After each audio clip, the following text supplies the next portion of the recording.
So I'm walking through a couple things here, and I actually want to demonstrate them because I think controller overlay is super important. By the way, this is me coaching a student in the League Clubhouse. Anyone got tips for this cross my bear dribble is what he asked. So I'll show you the clip now and then demonstrate with controller overlay so you see what I mean.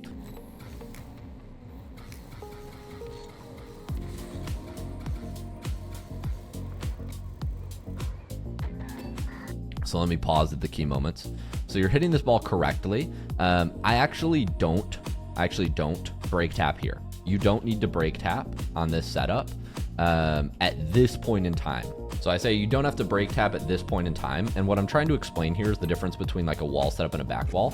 So on the back wall, the curve, the lip is very steep here, right? The lip is very steep. So the ball will fall down and off the wall very quickly because the back wall is steeper, which means if you create a lot of space here and then we try to go up for this setup, you see I have to jump to take off with the ball.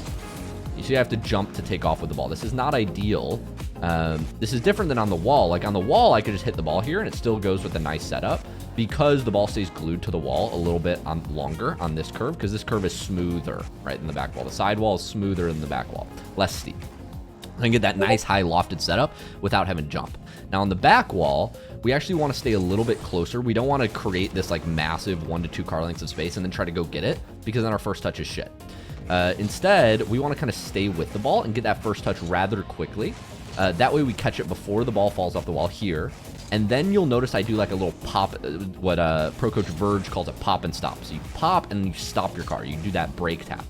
The reason we do this brake tap is because if you jump with the ball, you can get it forward, no doubt. Like this isn't awful, but you aren't maximally boost efficient when you jump with the ball here and then try to hit it forward. We're relying a lot on the precision of our jump to get the ball downfield, and we can't get it as high and far. If you watch, on the contrary, if I just pop it, and see, I actually hit the ball too high there.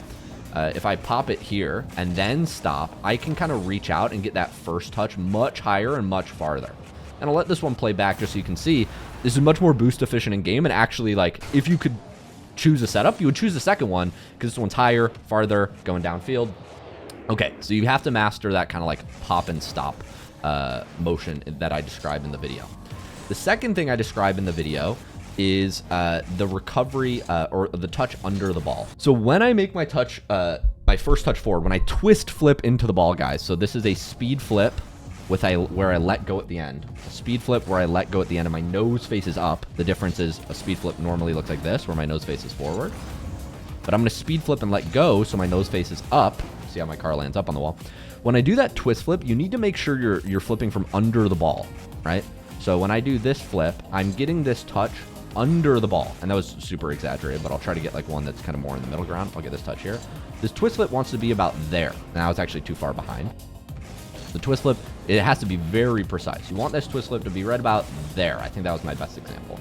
And the reason we want that twist flip to be in that location, because we need to hit the ball both high and far. If you get one or the other, the twist flip doesn't work. Like if we're too far behind the ball and then we twist flip, we don't want to be flying up. We now need to get back to the ball. And that's kind of what you saw that student do there. You want to get the twist flip here. That's what allows you to carry the ball very nicely forward. And we got a nice pop reset there too. So I'll let this one play back. We're not coaching pop resets here, but the idea stands. Now, once you understand both the pop and stop, the brake tap, as well as the twist flip location on the ball and the sort of timing that you need to make, that was a little too heavy. The twist flip location on the ball and the timing, so it looks like this every time, where you get that touch high, and obviously you don't want to hit the ceiling, but you can get that first touch somewhat high and far right there. Once you can do that, we need to talk about getting back to the ball. And so the way I'm getting back to the ball is sort of dependent on how much I need to catch up as in forward, and how far I need to catch up as in like slow down, as how much I need to get behind the ball. And so there are two sort of air roll movements I use. Now, if I'm in the neutral position, so recall, I'm in the neutral position, that means hood slightly tilted forward, facing like this, the normal flying position. So any joystick input, so I'm talking about my left stick here. So you see that left stick from down here? I'm talking about my left stick. Any joystick input with arrow left will be mapped 90 degrees clockwise. So if I push my stick to the right, and I hold down arrow left, my car will face backwards. It will be mapped 90 degrees clockwise. This is with air roll left. It's just the opposite with air roll right. If I press air roll right and then I push my stick down, air roll will map it 90 degrees counterclockwise. And so if I held air roll right and push my stick down, I would turn right. Okay, and that's from the neutral position. So let me show you a couple quick demonstrations. If I'm flying forward and I hold air roll left and stick right, notice how my car faces back. Now, if I fly in the same position and I hold air roll, so excuse me, let me make sure I get my words right. This is very easy to skip over. If I'm flying in the normal flying position, the neutral position, and I hold air roll left and push my stick to the right, my car faces back. All right, so my car faces back. That's a tornado spin. Now, if I do the same kind of input, flip it, I use air roll right and push my stick down. Now it's gonna map it counterclockwise, and I'm gonna turn right. Okay, so air roll right maps your inputs 90 degrees counterclockwise. Air roll left maps your inputs clockwise. So if I hold air roll left and stick right, I will turn down and to the right. Now you'll notice in this student clip, now in this position, you're actually quite good to go for the ball. But what we need to be doing here is we need to do a reverse tornado spin. So technically you want to hold left stick and push joystick down and left. If you're using air roll left, joystick down and left. Normally a tornado spin is stick left, but I'm saying down and left here because we need to turn up and right. And if you watch my air roll system, you know that air roll rotates your input 90 degrees from the neutral position, which is where you are right now. So if you want to go up and left, which is what we need to do, we need to push our stick down and left, okay, while holding air roll left. And what that would do is it would drop your nose and push you this way. But instead what you do is you tornado. In other words, you hold air roll left and you push your stick to the right, which is incorrect. Watch what's going to happen. I actually think you push your stick a little up and right here, because if you notice the orientation of your car then points back and right. I don't know if you saw that, but I'll freeze here. Your car here points back and right. So now our boost is actually working against us, which gives us, it makes it so that we take too long to catch back up to this ball. It's falling way too much. And now this touch loses control. He needed to hold air roll left and push his stick down and left. You see how that positions my car up and left. And it's no mystery. I outlined this in my air roll left and air roll right system. It's at the start of the video. It's called the 8 corners method. But instead he pushed his joystick, up and right, which pushed his car like that. And eventually you can find your way back to forward and left, but it's too long of a spin. And pros know how to go. Pros know all 8 corners, not just the tornado spin. You can find your way back to the tornado spin while pushing your stick up and right. It's just going to take too long. Okay, so what he needed to do here is go straight to air roll left, down left, and that would position him up and left. And so to bring this all together, guys,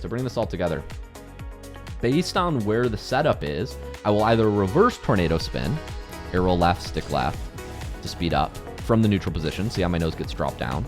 Or I will normal tornado spin, air roll right and stick right to slow down. Air roll right and stick right to slow down. And so then you have all these permutations of tornado spin, which is up right, down right on air roll left, or this is down left, up left on air roll right, which gives me slow down and turn. And then you have permutations of reverse tornado spin, or variations of reverse tornado spin, air roll left, up left, down left. And these speed me up while turning me left or right. And I outlined this in my air roll system, guys. But all this means is after I get this first touch, I'm looking like, do I need to go far and forward, or do I need to slow down? Here I need to go forward, so I would reverse tornado spin to catch back up to the ball. Try to show you an example. Here I'd touch this ball forward. My setup was just shite. So if I touch this ball forward and then I realize I need to speed up, I would use a reverse tornado spin to drop my nose and kind of catch back up to it. If I get my first touch too low, I'll try to do an example of that here. I didn't really need to turn at all. But if I sort of get under the ball and I need to slow down, here I need to slow down, I would tornado spin to slow back down for a sec, and then I can be in a position to reset. And it's hard to, kind of slowly demonstrate while I'm mid-flight here. But what I'm trying to show you is that if you understand exactly which way to push your joystick, and you'll see when I'm mid-flight, I'm pushing it like all 8 directions. That's because I'm clocking, like here I need to start slow back and right, so I used a lot of upright motions. In this position, I need to speed up and left, so I'll likely drop my stick down and left to put me in position to reset. But the point is, you need to understand the 8 corners method and which way to push your car, so you can quickly get your nose face back at the ball with as minimal wasted movement. It's minimal wasted movement, and that's what puts you in a position to get these you know, nice resets, nice carries to the opposing goal line. So I'll try to give you one final example. You get a pop, you stop, you hit the ball forward. That would never go in game. Well, maybe it would at like Plat or Champ, but this one was a little too slow. But you'll see I'll use a lot of tornado spins here because my first touch was actually very far up in front of the ball. On a setup where I hit the ball farther forward, I would maybe use more reverse. There I didn't need to use any because my car was directly in line with the ball. And so yeah, you just kind of, based on how far away your first touch is, here I'd need to reverse tornado spin and I can't even catch back up. You use a different type of air roll left and spin. And if you do it right and you stack them all together, you can get a nice cross map air dribble.